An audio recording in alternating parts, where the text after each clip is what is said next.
resistance against the regime. As the rebels waged war from the... This is also why I always say this kind of stuff is multifaceted. You can't have like a singular mindset. Okay? It's just not... It's conducted on every front.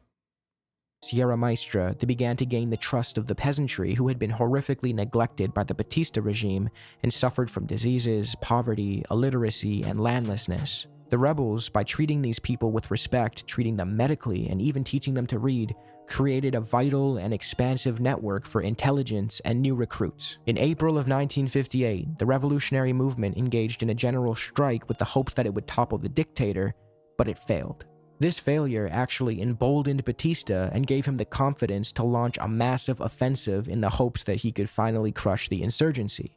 He sent 10,000 troops with tanks and... I don't think the July 26th movement could have won without the urban and rural support. Absolutely. Air support after the rebels in the Sierra Maestra. America didn't have a revolution, chat? No, it did. They just had a bourgeois revolution, like the French Revolution, right? Like there are still revolutions.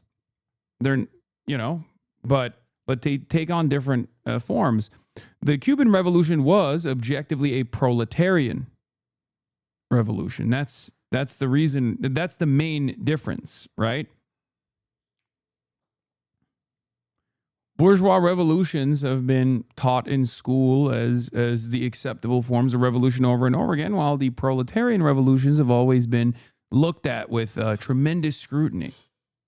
Amazingly, despite being hugely outnumbered and utilizing inferior... My boomer dad has been confused in Avengers Endgame. How am I supposed to explain this to him? Weaponry, the rebels, due to their discipline and familiarity with the terrain, defeated Batista's army. The Battle of El Gig in July of 1958 saw an entire army battalion surrender to the rebels and marked the end of Batista's offensive. In late 1958, rebel forces, led by Che Guevara, seized Santa Clara and smashed what was left of the regime. Batista fled on January 1st, 1959, as the rebels entered Havana to enormous popular support, marking a complete triumph of the revolution. As Aviva Chomsky writes in regards to the popularity of the revolution, the Cuban population was overwhelmingly supportive of the new government and its reforms. The only opposition came from close supporters of Batista and members of his military, and property holders whose properties were threatened. As U.S. opposition to Castro cemented, his popularity in Cuba remained strong. U.S. policymakers needed to consider the continued emotional attachment to Fidel Castro as a national symbol by the bulk of the Cuban people, as well as the continued belief by virtually all Cubans in the need for social and economic changes embodied to date only in Castro's revolutionary program. Fidel Castro ruled his people through what? Through fear. Did your friend from Miami tell you that? 1 million machete-wielding peasants jammed the square before Cuba's national capital in response to the call of Fidel Castro for a celebration of the 6th anniversary of his 26th of July revolutionary movement. It is perhaps the greatest mass rally ever staged in the Western Hemisphere, a telling demonstration of Castro's sway over the Cuban masses. Fidel Castro ruled his people through what? Through fear. With all that said, the story of the Cuban... It's the funniest thing to say about Fidel Castro, like straight up.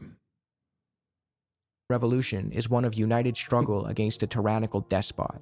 Guerrilla fighters stationed themselves in the mountains, cared for the peasantry by treating them with dignity, teaching them to read and fight, providing medical aid, and awakening class consciousness, while agents in the cities carried out strikes and sabotage in a coordinated effort to topple the regime.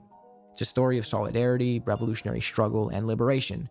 The kind of shit you'd expect Americans to find cool given their own history and romanticization of their revolution. In fact, the Cuban one was way cooler. It was rooted in social reforms, alleviating extreme poverty, and fighting imperialism. The Americans, by contrast, fought the British so that they could keep genociding the natives to the west of the original 13 colonies, but that's another story, and a crude oversimplification, I'll admit. But the point is, when the topic turns to Cuba, those in the upper echelons of Western society refuse to show it any grace or charity, even though its history is one of colonialism, whether Spanish or the US neocolonialism that followed, and revolutionary struggle for liberation. We've grown so accustomed to pointing at Cuba and mocking it for its relative poverty for political points that we fail to see that we're laughing at the way it survives while our countries strangle it, to paraphrase that Castro quote. So for this segment, I'll dedicate some time to highlighting all that Cuba has achieved and all the selflessness it shows to countries in need. I know things are looking. That's why I said Cuba's been there for every other country. So now it is our time to be there for Cuba. However, unfortunately, I have a call that I must take. Hopefully, they will add my quote to the New York Times article, by the way. I'm going to refresh it to see if they actually end up putting that in there. But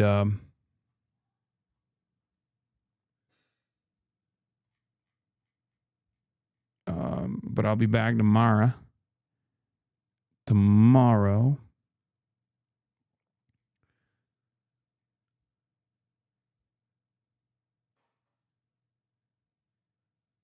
It's almost time, 8 hours, I know.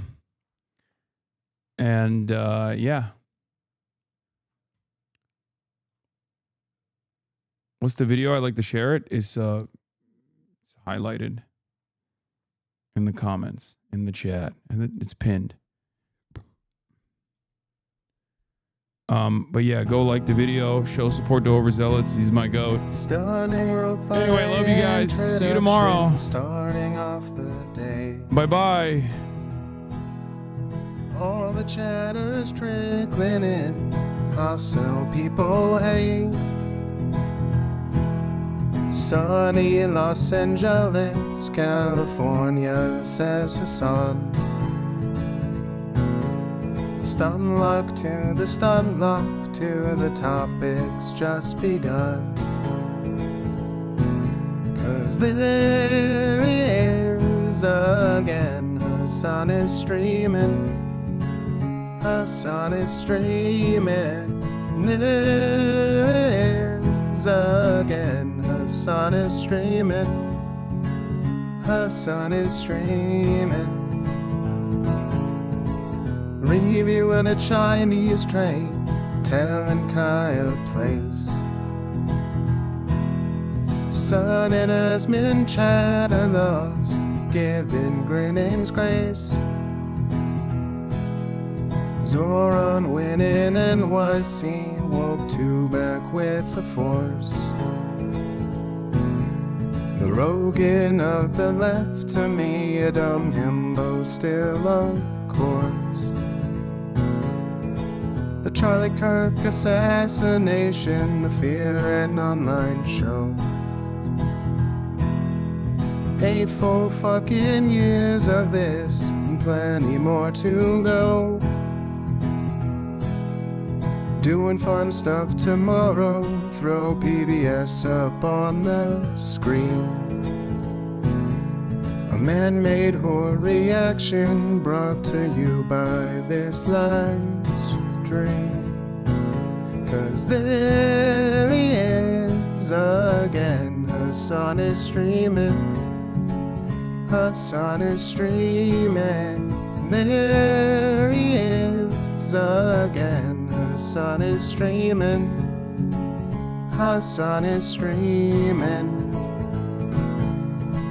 Kicked out of the DNC, IRL with March the Goat. Combating the propaganda that shoved down people's throats. CBS Israeli news, a coup, a regime falls. A full-blown fascist takeover, and still the duty calls. Total radicalization coming out to sea. The system will always fail, it's up to you and me. On these daily streets, whether short or whether long, have helped millions of people keep it moving right along. 'Cause there he is again. Hassan is streaming. Hassan is streaming. There he is again. Hassan is streaming. Hassan is streaming. But hey, what can you say? That's PBS for you. But he'll play games real soon. Just you wait. what can you say? That's BBS for you. But he'll move on real soon. Just you wait. Ba-da-da, ba-da-da, ba-da-da-da-da-da. Hey, what can you say? That's BBS for you. But he'll pull your lungs real soon.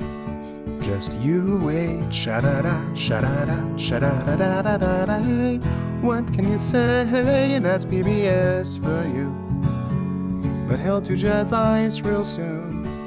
Just you wait. But hey, what can you say? That's BBS for you. Brought on by viewers like you. Just you wait. Just you wait.